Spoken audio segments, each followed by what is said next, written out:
সবাইকে সোচ্চার হতে হবে, অন্যায়ের প্রতিবাদ করতে হবে।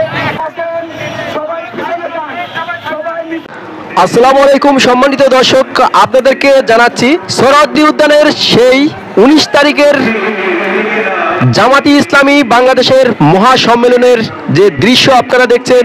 দেখেন, আপনারা গাছের মাথায় উঠেও যারা জামাতের কর্মী তারা কিন্তু দেখছেন।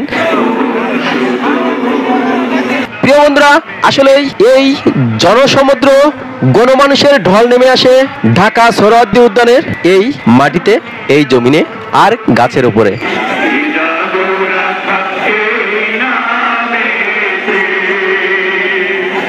প্রিয় বন্ধুরা, আসলেই মুখে বলে শেষ করা যাবে না, আর গড়ে শেষ করা যাবে না। এত পরিমাণ জামাতের কর্মী এখানে আছেন। এটা হচ্ছে হাকিম, যাকে আপনারা দেখছেন।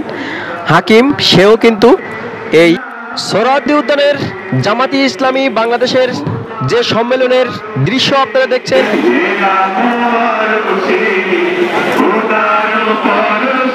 এখানে বন্ধুরা দেখেন, সাংবাদিকরাও কিন্তু ভিডিও করছেন, তারা তাদের কাজ চালিয়ে যাচ্ছেন।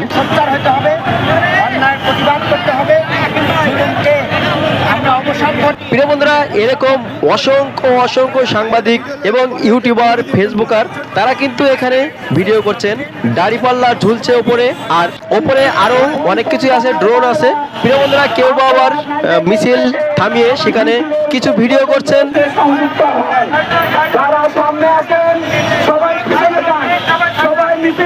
আবার নারায়ে তাকবীর, আল্লাহু আকবার বলে কিন্তু তারা স্লোগান দিচ্ছে।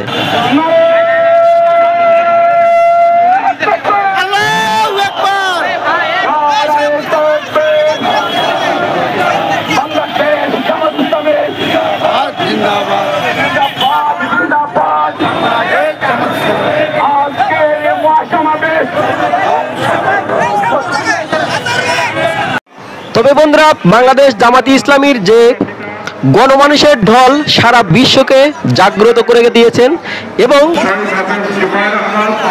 অনুপ্রেরণা যোগাচ্ছেন আরো সাধারণ মানুষের উপরে। প্রিয় বন্ধুরা, আসলেই জামাতি ইসলামীর এই সম্মেলনকে ঘিরে নানা ধরনের সমালোচনার ঝড় উঠেছে, আপনারা ইতিমধ্যেই জানেন।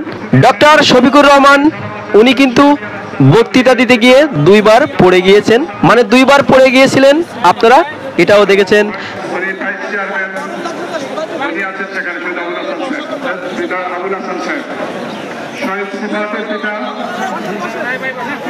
তো ভাইরাল এই জামাতি ইসলামী বাংলাদেশের সম্মেলনে আপনাদের মন্তব্য অবশ্যই কমেন্টে লিখবেন, আর চ্যানেলে নতুন হলে অবশ্যই সাবস্ক্রাইব করে সাথে থাকবেন, বেল আইকনটি বাজিয়ে দেবেন।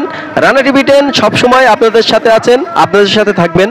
ধন্যবাদ সকলকে, আল্লাহ হাফেজ।